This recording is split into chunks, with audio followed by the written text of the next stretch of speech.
Oke, bagi teman-teman, kita lanjutkan trading kita.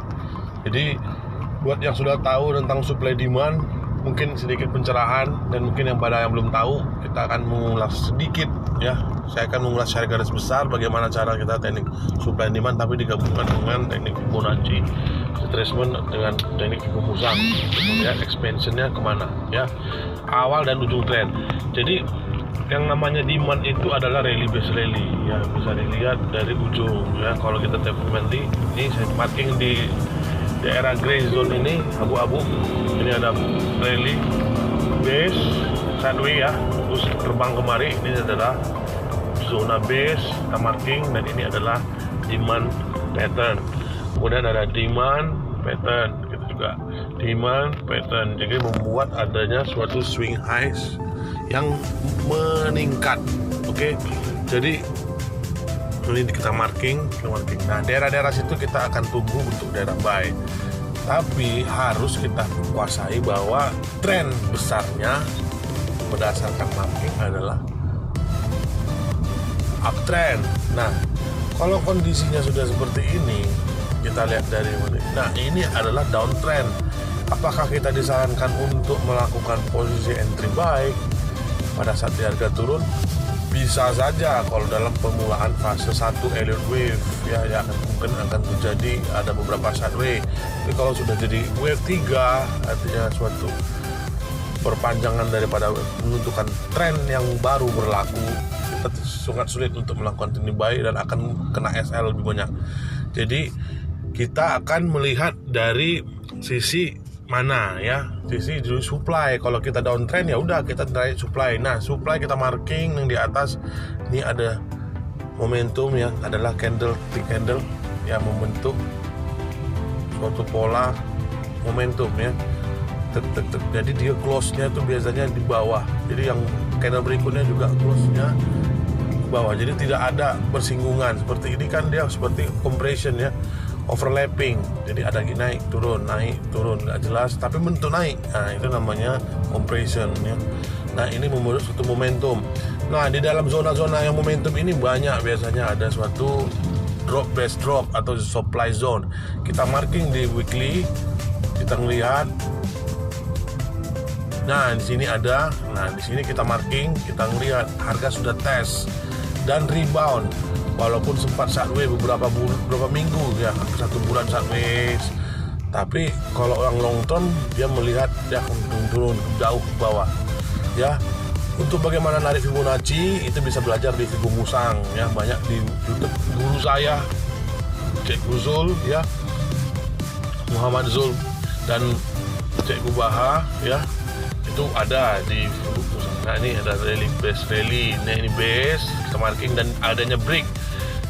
Begitu break di daerah zona yang sudah pas 423,6 ataupun di atasnya, nah itu kita akan berlaku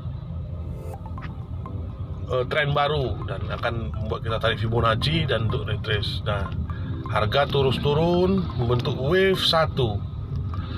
Nah, ini membentuk suatu wave 1 ya, turun kemudian buat sideways dan akan nanti kemungkinan koreksi ke atas dulu untuk melanjutkan turun. Tapi kita melihat di manakah dia akan mau naik berpijak. Sementara di monthly ini kemungkinan akan naik, kemungkinan akan turun karena downtrend. Nah, kalau kita trade weekly kita bisa ya, karena masih ada suatu yang terakhir palang pintu yang belum di break, yaitu nih demand yang terakhir paling bawah yang saya marking. Nah, itu kita lihat. Nah, itu belum. Nah, ternyata sudah dites. Dan daerah supply yang sebelumnya pun sudah dites, kita marking ya. Dari supply yang sebelumnya dia membentuk supply lagi. Nah, karena ini trend weekly adalah ini, apakah kita pantas untuk melakukan marking di marking demand? Sulit apabila sudah complete cycle, artinya sudah 423,6 kita buat marking, kita akan buy di sini. Tapi kalau yang paling bawah awal daripada trend masih mungkin untuk penanda bahwa tren naik ini habis. Dia harus pecah dulu, harus break dulu. Nah, jadi ternyata harga sudah dipecah dan akan sideways ya, sideways mantul ke atas, mantul bawah. Nah, di daerah supply membentuk supply lagi, membentuk supply. Nah, apabila kita melihat bahwa ada penaikan momentum, kemudian turun dan break seluruh momentum ataupun break 3 momentum tadi, 1, 2, 3 dan break. Nah, ini bertindak sebagai supply di time frame yang sama. Tapi kalau misalnya kita mau lihat time frame kecil, banyak supply kecil. Nah, kita pergi ke daily. Nah, ini ada demand kalau misalkan ini di break menjadi supply ya, atau misalkan di time frame di broker lain ini bisa saja adanya suatu drop base drop ya. Kalau drop base drop di sini bisa bertindak sebagai supply. Nah, kalau tidak nampak di situ kita ke H4. Oke. Di H4, nah ini nampak adalah ya, ini daerah supply ya. Ada drop base drop ya, drop base drop. Jadi daerah situ kita marking. Nah, ternyata sudah dites ya kan. Nah, sudah dites. Oke, sekarang H4 nya sudah di daily, dia sudah membentuk daerah demandnya berasal dari weekly demand. Jadi di daerah demand zone yang saya buat marking di bawah, dia membentuk kenaikan. Di weekly tidak bersifat demand ya, tidak, yang pola yang baru datang tidak membentuk demand, tapi dia berada di weekly demand zone yang sebelumnya, yang di sini ya maksud. Nah, di sini dan di sini ada price action yang datang ya. Oke. Di daily dia membentuk spike ya. Jadi adanya suatu candle, kalau di pemusang dikenal namanya dominan ya, dominan break atau dominan candle. Dan ada satu candle, mother candle yang dalamnya ada 2 minimal, kemudian break daripada opennya. Nah, inilah dia. Nah, ini berlaku dan ini adalah suatu keadaan demand ya, demand. Berarti ada demand di sini yang bisa menyatakan kita akan daerah buy di sini. Nah, di daerah yang momentum ini kita bisa melihat daerah momentum, candle momentum yang naik ini ada beberapa daily base rally di time frame kecil yang bisa kita nampak. Nah, di sini.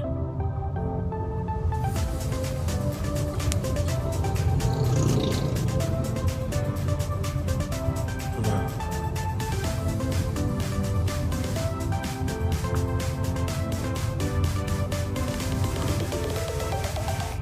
Ya. Jadi yang sudah tes kemudian terbang. Nah, berarti harga yang naik itu adalah berasal dari demand. Berarti kita kuat. Kita melihat lagi tren sudah 43,6. Berarti tren turun semasa di H4 akan sudah berakhir ya, dan dilanjutkan untuk tren naik. Nah, pada saat ini sekarang harga bergerak dari demand zone yang sebelumnya ya. Jadi ada urutan peristiwa, ada urutan jalan pemikiran bagaimana kita mau melihat harga itu ya. Dan harga sekarang sudah di dalam 1,8. Nah, dari sini banyak ada demand zone yang akan kita marking. Nah, apakah sekarang harga sudah disuplai? Kita akan melihat kalau di H4 suplainya banyak ya. Karena dia selagi harga bergerak dari daerah supply bisa kita marking.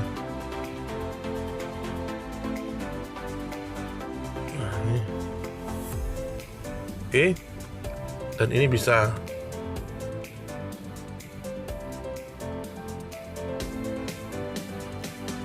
walaupun harganya ini yang supply yang terakhir ini tidak bergerak dari supply sebelumnya, itu berarti supply yang baru, atau dia jangan-jangan merupakan breakout ya. Jadi yang supply yang ini merupakan breakout dari supply yang ini. Nah, ini tidak kuat. Nah, ini jadi dia tidak punya asal kenapa dia turun. Jadi begitu dia turun, dia akan mencari mana demand yang untuk membuat satu tren baru. Nah harga sekarang udah naik. Apa yang kita lakukan? Kita cari di mana demand. Karena sudah sentuh atau belum?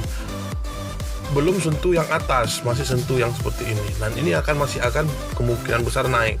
Nah, kita akan lihat perjalanan turunnya. Nah, apakah ini akan di manakah pullbacknya, koreksinya? Kita lihat di time frame kecil. Nah, Nih ada daripada demand time frame kecil, demand.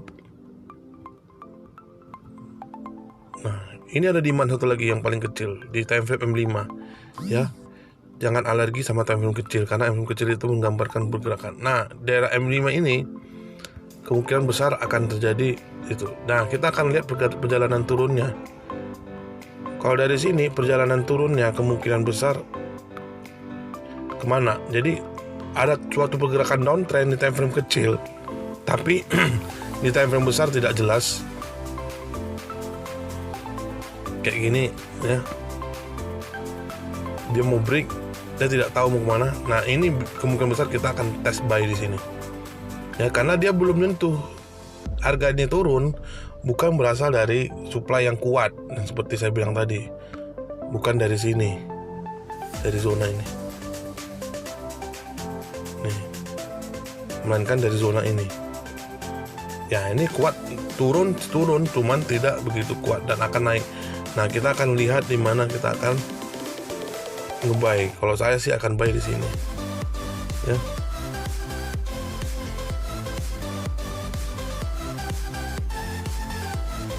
Oke. 12900. Nah, jadi kita akan teknik ambil buy di sini dengan stop loss di bawah. Ya, di daerah supply ini bisa juga ada supply.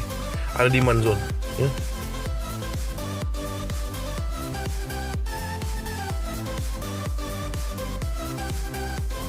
Ada demand zone. Nah, di sini kita akan melakukan dengan buy order ya. Jadi daerah-daerah sini yang kita akan marking untuk mengambil posisi buy dengan target ini di sini. Jadi kemungkinan besar harga akan ke sini. Jadi di time frame M15, DH1 atau DH4 harga masih naik ya. Kalau turun dia akan pecah ini dulu ya, tapi dia pecah bergerak dari mana gitu. Kalau ini pecah, kita menganggap ini downtrend, ini break dan akan kemungkinan tren menjadi turun lagi. Ini harus bergerak dari atas. Kalau ini bergerak tidak jelas berdasarkan dari time frame yang cuman yang kecil seperti ini ya, dari demand zone ini belum bisa dijadikan patokan ya. Jadi harga ini turun, ini berarti belum menyentuh supply zone. Nah, ini turun untuk membentuk new high lagi. Jadi kita akan mencari posisi buy lagi. Oke.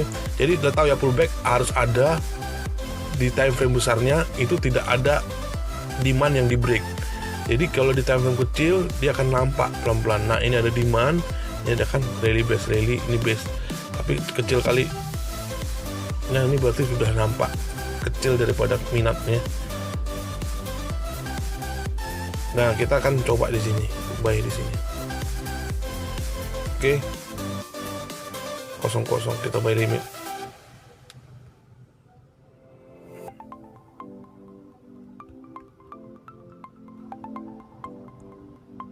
Oke, sekian teman-teman. Ya, mudah-mudahan ada apa. Kita ambil take profitnya di mana? Nah, di situ ya. Stop loss di situ. Jadi kita harus lihat risk rewardnya. Ya, sekitar 60 dan ini TP-nya sekitar 80 ya, 80 pip. Oke, terima kasih.